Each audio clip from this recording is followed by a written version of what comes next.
Сәлеметсіздер ме балалар? Қазақ тілі сабағын бастаймыз.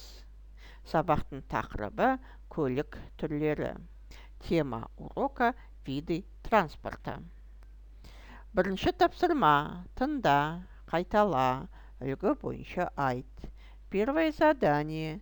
Послушай, повтори, поговори по образцу. Мынау автобус. Это автобус.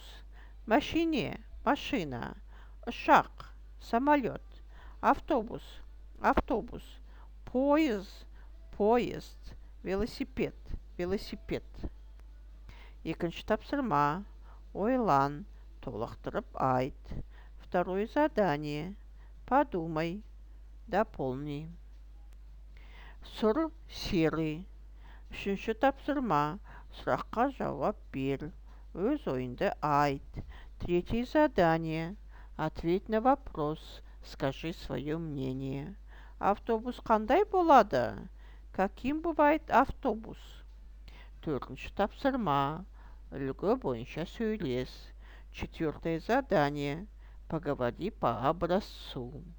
Сен не саласың? Что ты будешь рисовать? Мен ұшақ саламын. Я буду рисовать самолет. Ол қандай болады? Каким он будет?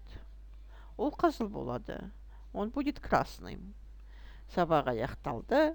Сау болыңыздар, балалар.